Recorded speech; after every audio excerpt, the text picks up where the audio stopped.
Saudações! Sejam bem-vindos a mais uma aula do estudo sistematizado da doutrina espírita, da Casa Espírita Nosso Lar. Hoje vamos estudar, dentro do tomo único, o módulo 3, o fenômeno da intercomunicação mediúnica. Roteiro 3, finalidades e mecanismos das comunicações mediúnicas. Primeiramente, vamos compreender as finalidades das comunicações mediúnicas.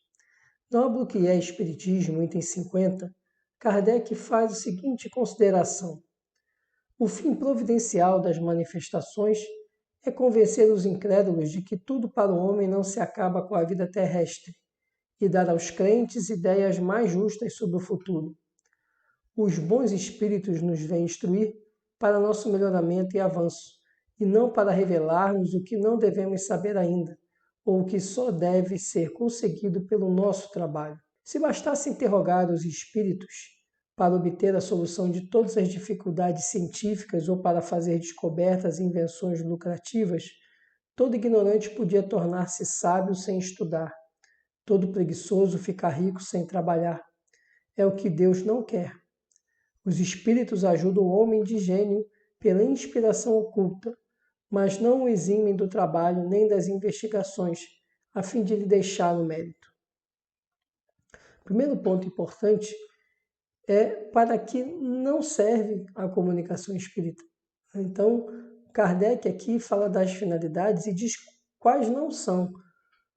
Ou seja, a comunicação mediúnica, a comunicação com os espíritos desencarnados, não tem a finalidade de fazer aquilo que o homem tem que fazer, de estudar e adquirir o conhecimento que ele tem que fazer, de fazer as descobertas que ele tem que fazer, ou de conduzir a vida, fazer suas escolhas, tomar suas decisões.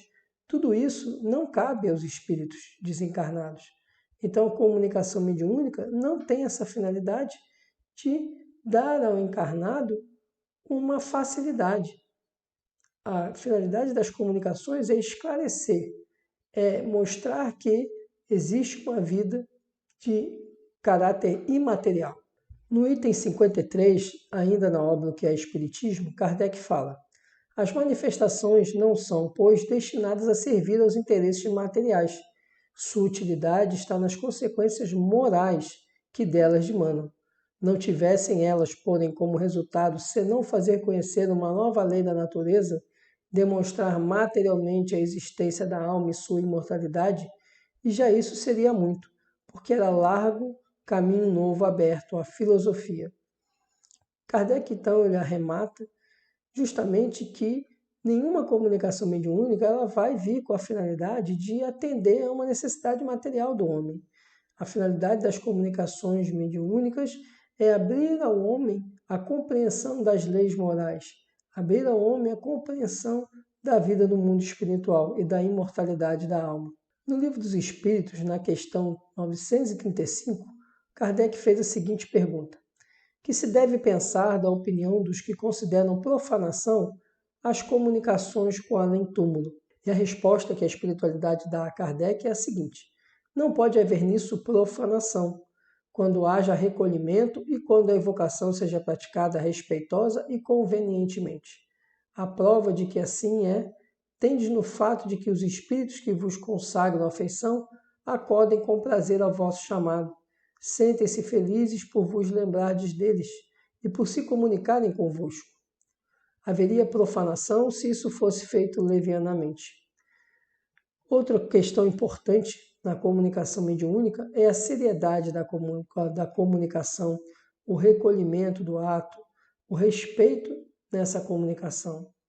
O respeito começa exatamente com a finalidade da comunicação, que nós vimos que tem que ser algo que sirva para melhorar a moralidade do homem e não para atender desejos materiais. E o segundo aspecto é que ela deve ser feita de uma maneira ordeira, cordata, honesta, sincera, compenetrada, que é o que a espiritualidade fala para Kardec. Havendo respeito nessa comunicação, os bons espíritos eles vão acudir e vão querer dialogar com os encarnados, porque para eles é satisfatória essa comunicação também. Então, a comunicação mediúnica, ela exige esse recolhimento, essa concentração, esse respeito e essa atenção.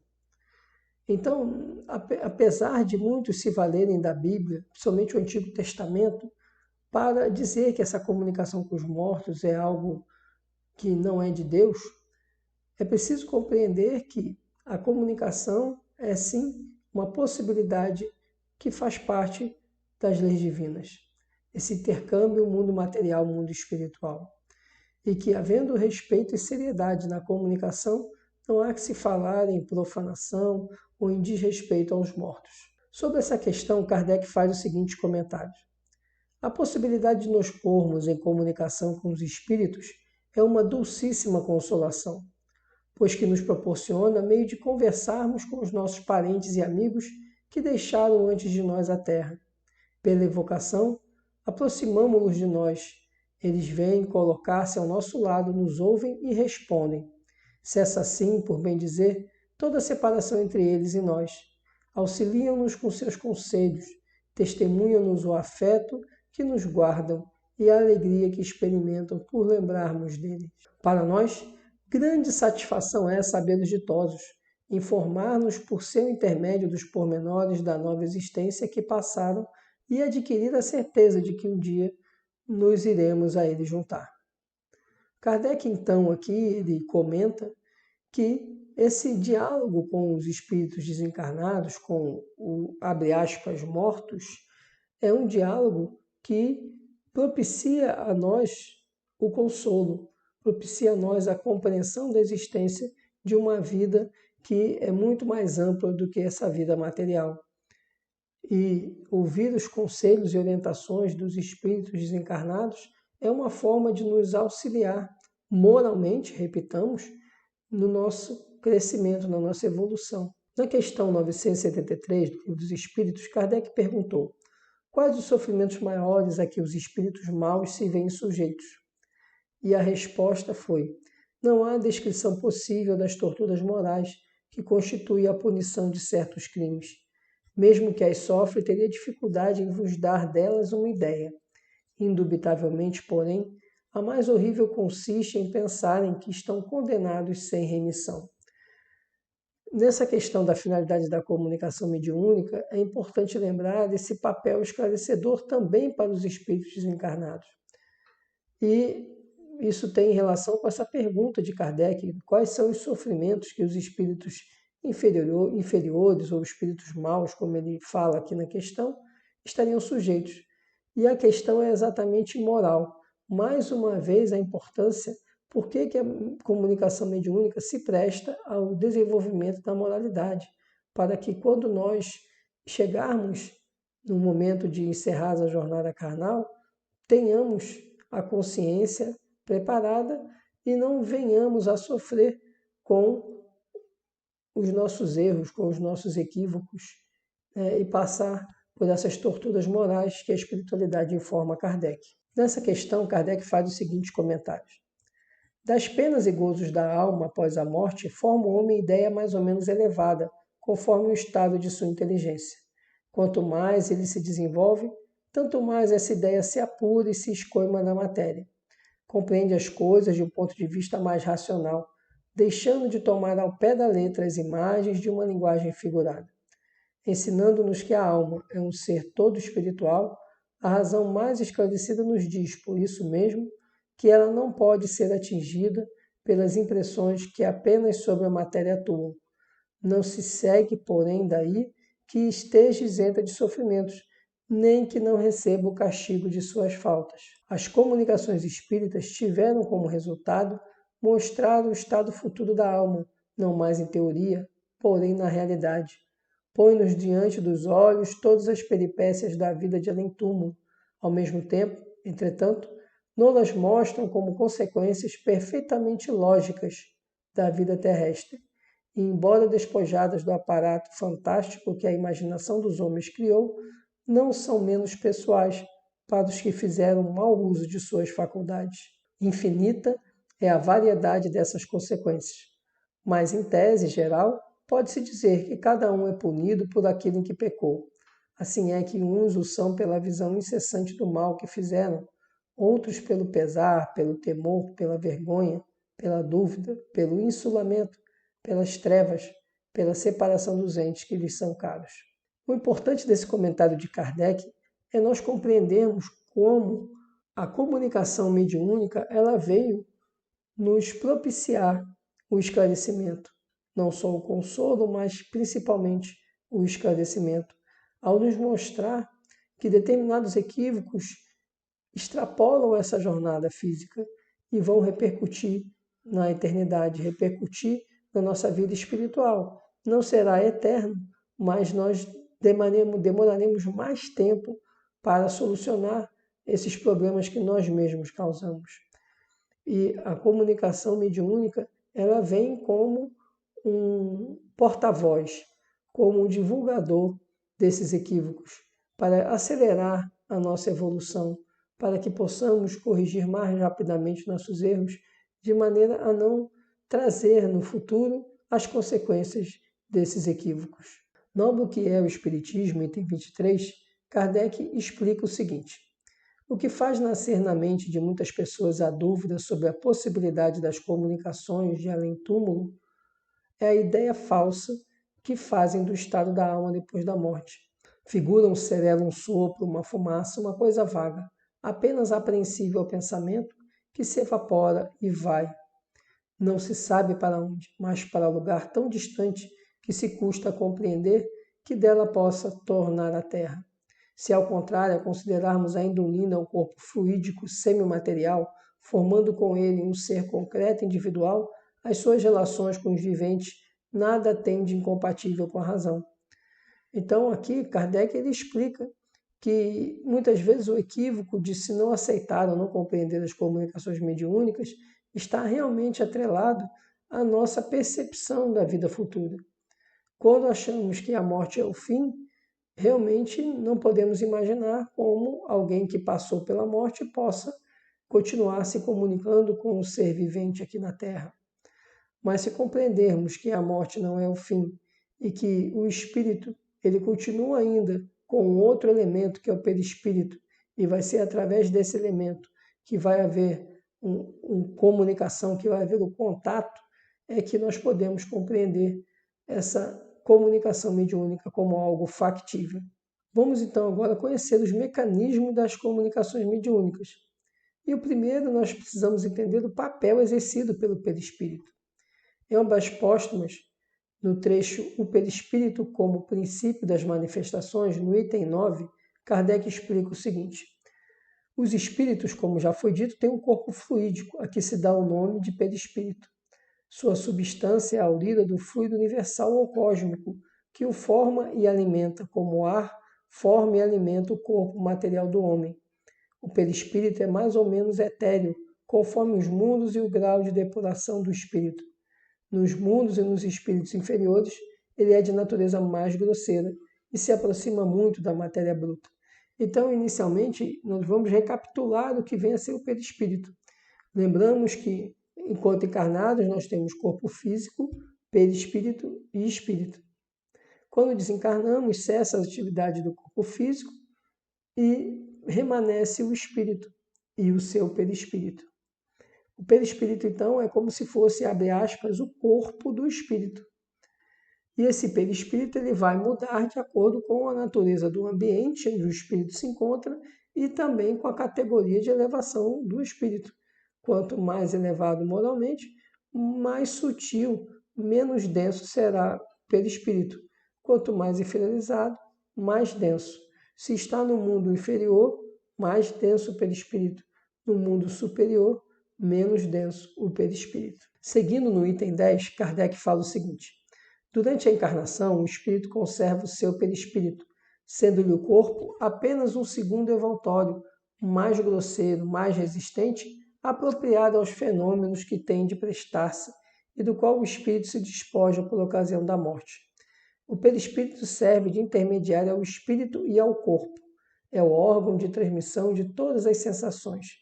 Relativamente às que vêm do exterior, pode-se dizer que o corpo recebe a impressão, o perispírito a transmite e o espírito, que é o ser sensível e inteligente, a recebe.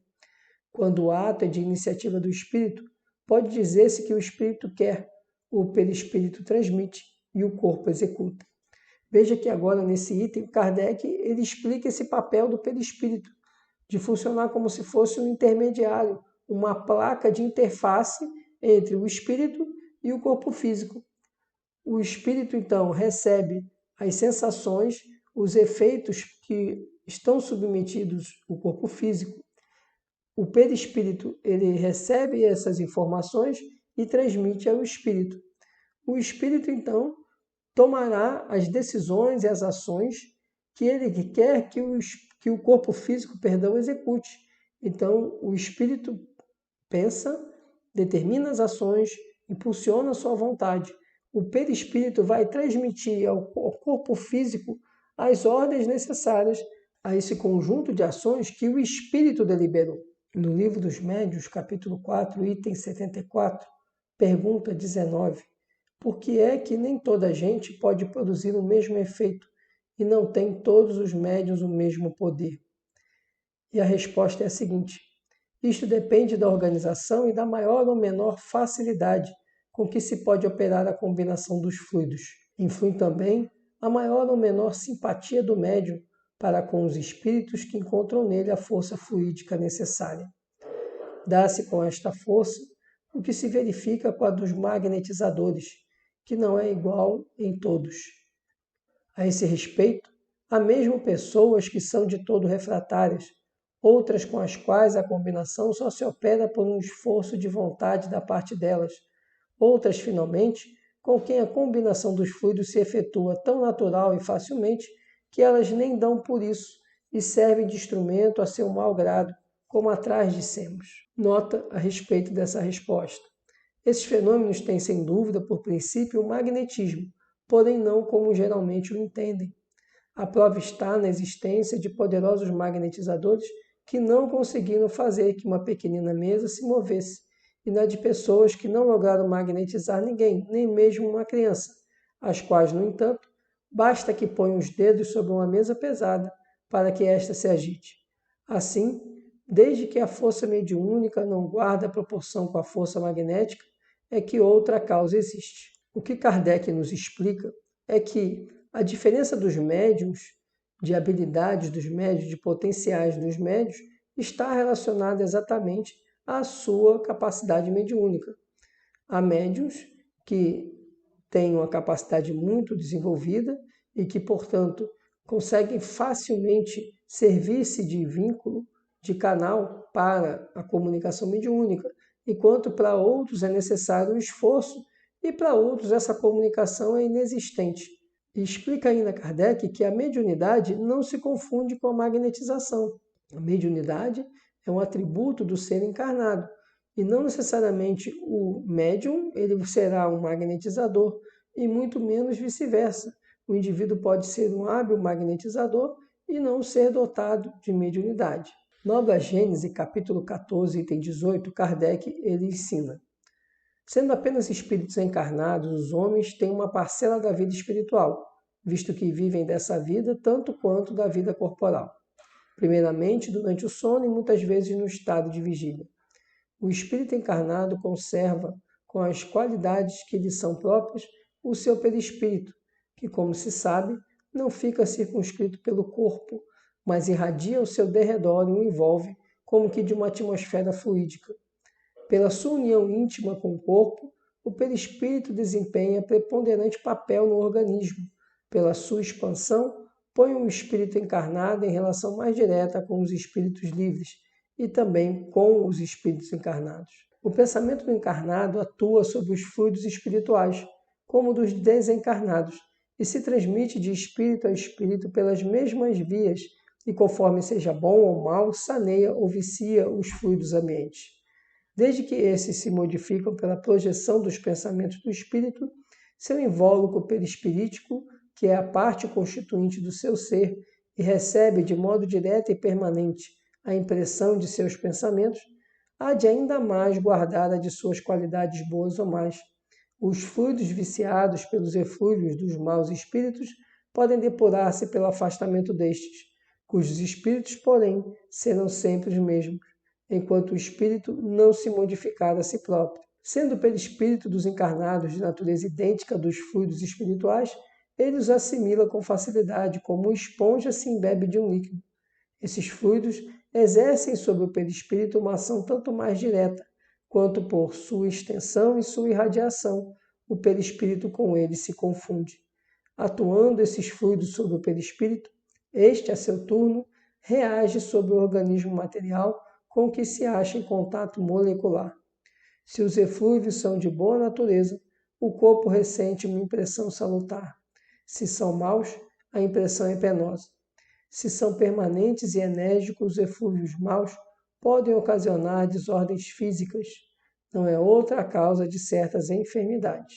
Os meios onde superabundam os maus espíritos são, pois, impregnados de maus fluidos que o encarnado absorve pelos poros perispiríticos, como absorve pelos poros do corpo os miasmas pestilenciais. Veja que nessa explicação da obra Gênese, Kardec diz o seguinte: primeiro, o perispírito, como ele é formado pelo fluido, o fluido universal, e ele está diretamente relacionado à elevação do espírito, à moralidade do espírito, esse espírito ele vai se valer de fluidos, ou fluidos mais puros ou fluidos mais deletérios. Nós, enquanto encarnados, também emanamos fluidos através do nosso perispírito, através de nossas vibrações, nosso pensamento, faz com que o nosso perispírito emane também fluidos energéticos que podem ser bons se nós estamos voltados para as boas ações, os bons pensamentos, como podem ser também deletérios. O que acontece é que o ambiente ele fica tomado por esses fluidos, por esses pensamentos que ficam ali espalhados no ambiente. E esses pensamentos, esses fluidos, vai dando a sintonia daqueles que estão no ambiente. Os espíritos mais inferiorizados, eles não têm interesse em ficar em ambientes onde a emanação ela é mais elevada, porque eles preferem ficar nas vibrações mais deletérias. E, por outro lado, o encarnado é a mesma coisa. Quando o encarnado está emanando pensamento, está emanando fluidos, ele vai estar fazendo com que espíritos se sintonizem com aqueles fluidos. Se forem fluidos deletérios, ele será acompanhado por espíritos inferiores. Se forem fluidos mais elevados, espíritos da mesma ordem. E o que explica Kardec ao final é o seguinte, que assim como o homem, o espírito encarnado, ele transmite o fluido, o desencarnado também transmite. E passa a haver uma troca desses fluidos. Então, quando o espírito desencarnado ele emana esse fluido, ainda que deletério, e o encarnado está na mesma frequência, no mesmo padrão vibratório, ele mais facilmente, como Kardec faz a comparação com a esponja, ele suga como uma esponja esses fluidos, que vão lhe afetar, vão lhe manter desarmonizado. Ou então, quando ele está assistido pelos bons espíritos, eles também estão emanando os fluidos, e como ele está em sintonia, ele vai absorver esses bons fluidos, que vai manter ele mais equilibrado, mais harmonizado. E aqui nós temos um diagrama que explica isso. Nós temos um espírito encarnado do lado direito e o desencarnado do lado esquerdo. O que acontece é que o encarnado e o desencarnado, eles vão trocar informações através do pensamento. Então, o pensamento do encarnado vai emanar um fluido que vai afetar o perispírito do desencarnado e vice-versa. Essa sintonia de pensamentos fará com que o espírito desencarnado ele possa influenciar o encarnado. E ele vai influenciar não o espírito.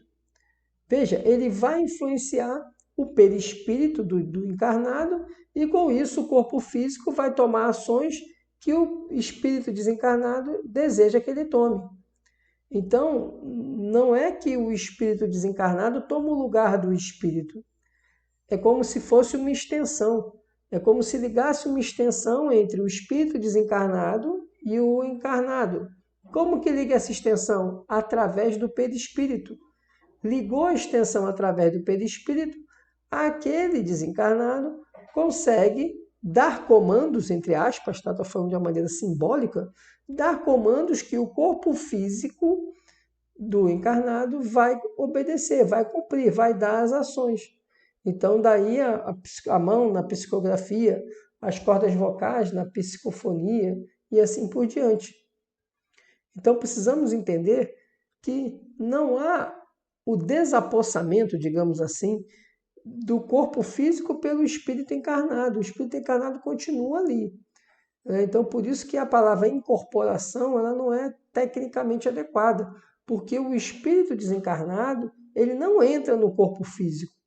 Ele se liga ao corpo físico através de uma extensão que é o perispírito.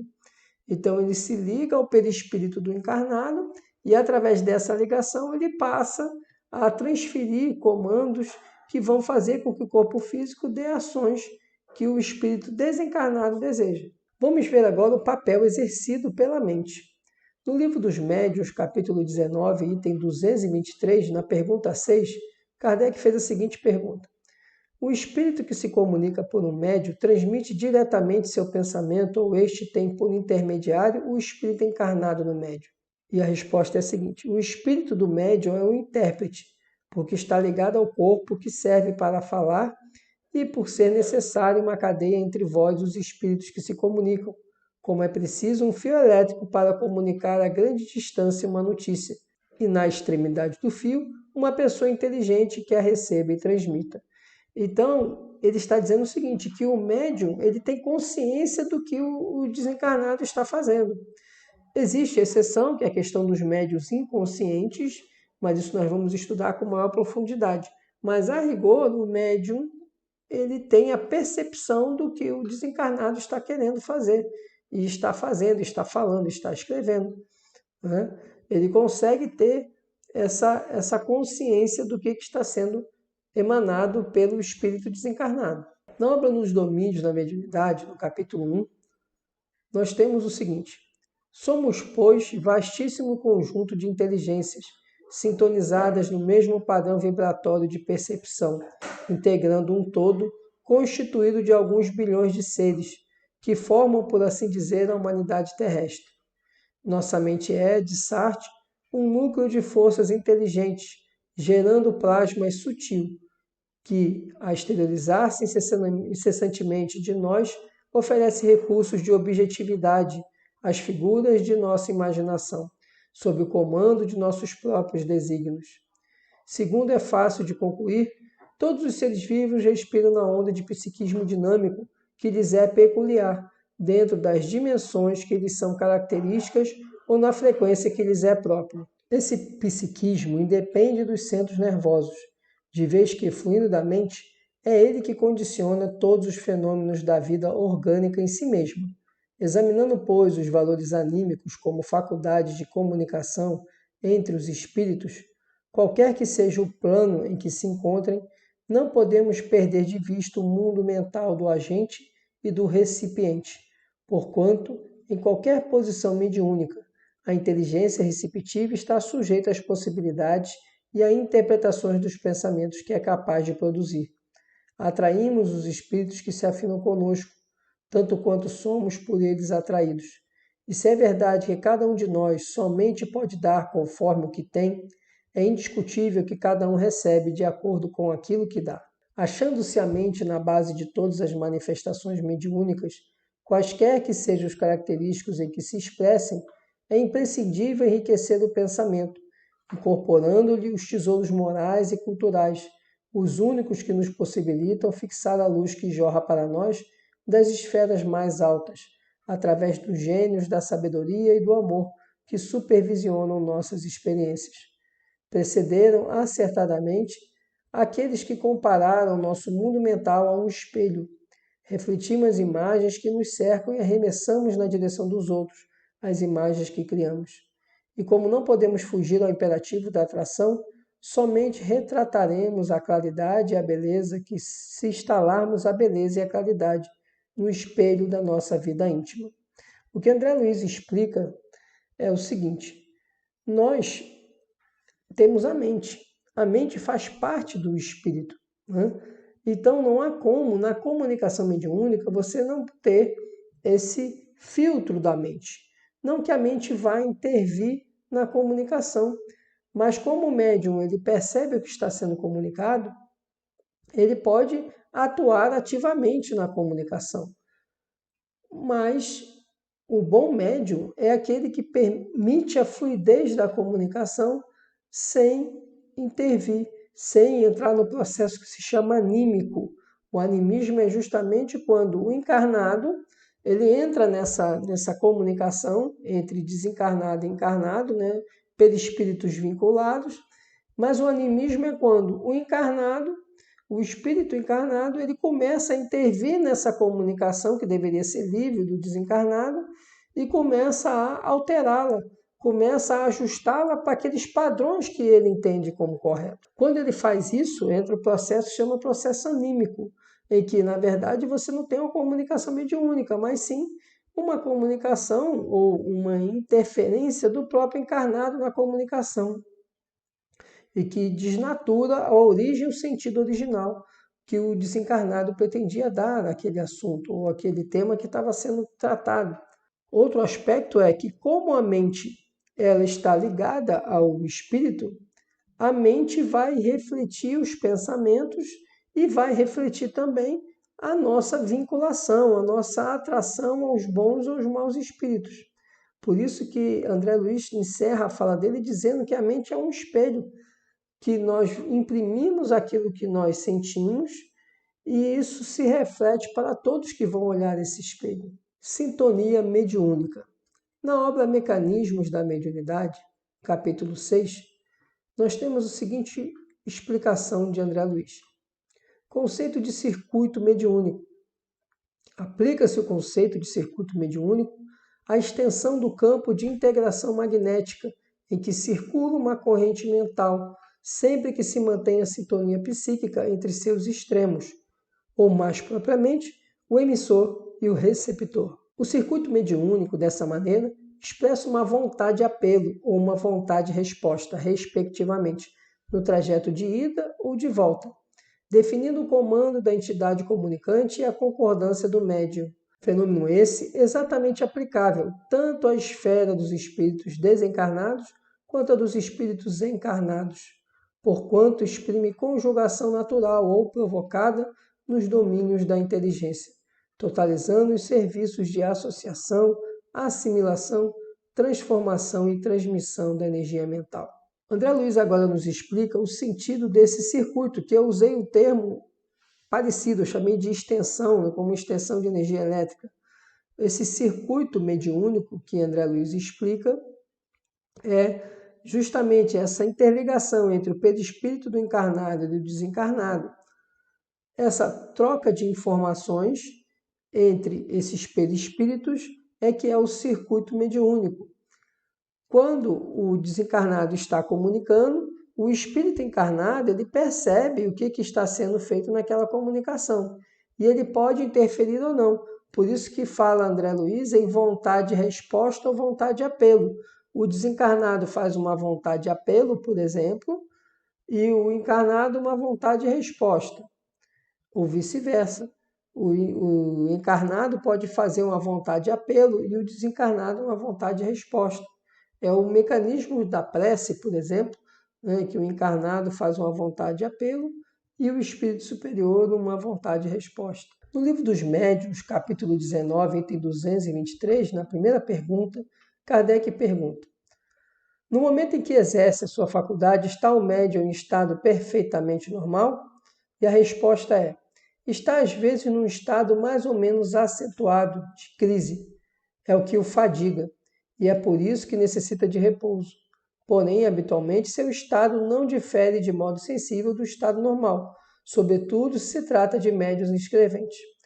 A depender da capacidade mediúnica do médium, ele vai ter um estado que vai ser mais exaustivo para ele. Por exemplo, os médiuns de efeitos físicos, os que doam ectoplasma, eles sofrem um desgaste maior. E outros médios um desgaste menor, mas sempre há um certo desgaste.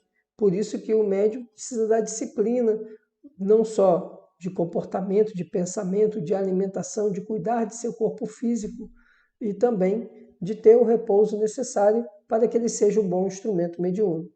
Influência moral do médium. No Livro dos Médiuns, capítulo 20, item 227, nós temos a seguinte explicação de Kardec.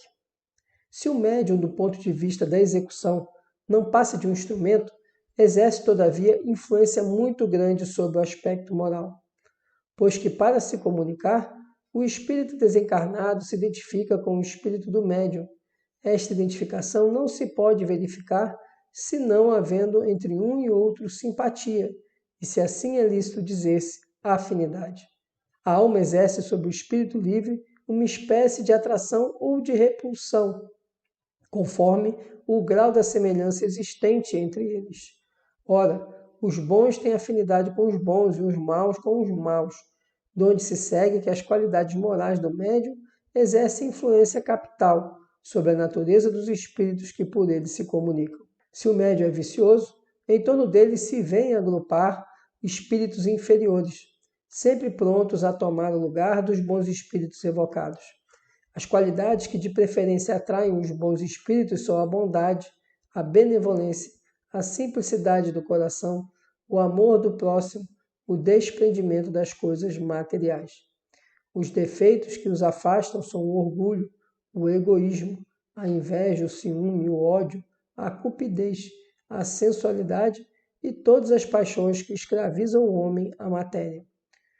Veja aqui um ponto importante, que é a elevação, ou melhor dizendo, não vou usar o termo elevação, vamos dizer a adequação moral do médium.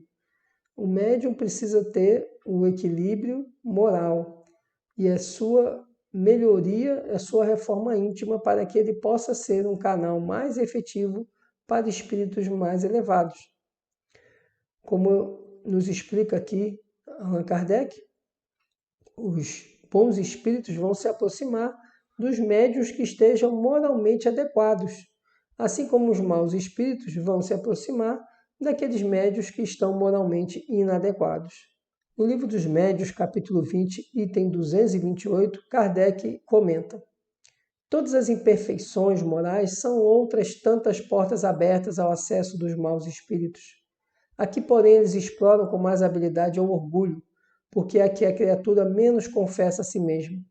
O orgulho tem perdido muitos médiuns dotados das mais belas faculdades, e que, se não for essa imperfeição, teriam podido tornar-se instrumentos notáveis e muito úteis, ao passo que, presas de espíritos mentirosos, suas faculdades, depois de se haverem pervertido, aniquilaram-se, e mais de um se viu humilhado por amaríssimas decepções. O orgulho dos médiuns traduz-se por sinais inequívocos, a cujo respeito tanto mais necessário é se insista, quanto constitui uma das causas mais fortes de suspeição, tocante à veracidade de suas comunicações. Começa por uma confiança cega nessas mesmas comunicações e na infalibilidade do espírito que lhes dá. Daí um certo desdém por tudo que não venha deles, é que julgam ter o privilégio da verdade. O prestígio dos grandes nomes com que se adornam os espíritos, tidos por seus protetores, os deslumbra, e como neles o amor próprio sofreria se houvessem de confessar que são ludibriados, repelem todo e qualquer conselho, evitam-nos mesmo, afastando-se de seus amigos e de quem quer que lhes possa abrir os olhos. Se condescendem em escutá-los, nenhum apreço lhes dão as opiniões, porquanto duvidar do espírito que os assiste fora quase uma profanação. Aborrecem-se com a menor contradita, com uma simples observação crítica, e vão às vezes ao ponto de tomar ódio às próprias pessoas que lhes têm prestado serviço. Por favorecerem a esse insulamento a que os arrastam os espíritos que não querem contraditores, esses mesmos espíritos se comprazem em desconservar as ilusões, para que os fazem considerar coisas sublimes as mais polpudas absurdidades. Assim, confiança absoluta na superioridade do que obtém, desprezo pelo que deles não venha, e refletida dos que podem emitir opiniões desinteressadas, crédito em suas aptidões, apesar de inexperientes, tais as características dos médiuns orgulhosos. Devemos também convir em que, muitas vezes, o orgulho é despertado no médium pelos que o cercam. Se ele tem faculdades um pouco transcendentes, é procurado e gabado e entra a julgar-se indispensável. Logo, toma ares de importância e desdém quando presta a alguém o seu concurso. Mais de uma vez tivemos motivo de deplorar elogios que dispensamos a alguns médiuns com o intuito de os animar. O que Kardec nos explica aí é o maior problema do médium, que é o orgulho. A partir do momento que o médium percebe sua capacidade mediúnica e julga que sua capacidade mediúnica é algo extraordinário e o torna melhor do que os outros, ele se torna um joguete fácil para espíritos inferiorizados. Porque o bom espírito nunca vai querer insuflar no médium o orgulho. Muito pelo contrário, ele vai suscitar no médium a humildade, o trabalho desinteressado, enquanto os espíritos inferiores não. E o médium, tanto ele fica orgulhoso com o nome que o espírito se apresenta para ele, então muitas vezes ele é ludibriado, porque ali estaria dando comunicação, um espírito que durante a vida carnal teve grande importância, ocupou grandes funções, teve muito poder, muita riqueza, ou se transveste de um nome muito honrado, mas precisamos saber que não tem como identificar a identidade do espírito. A melhor forma de identificar é através da qualidade da mensagem que o espírito está comunicando, da veracidade das informações que ele coloca na comunicação, e não porque ele se apresenta como A, B ou C. Então esse é o primeiro ponto do orgulho, quando o médium começa a se achar especial por ter determinados espíritos que se comunicam através dele. O segundo ponto é quando o médium se acha essencial, acha que apenas ele pode atender às necessidades daqueles que estão à sua volta, pode fazer uma cura, um milagre, pode dar uma comunicação que a pessoa anseia. Então ele começa também aí a potencializar o seu orgulho. E a outra forma de orgulho é que os próprios encarnados causam no médium, a partir do momento que vem o médium como uma figura especial, uma figura, entre aspas, iluminada.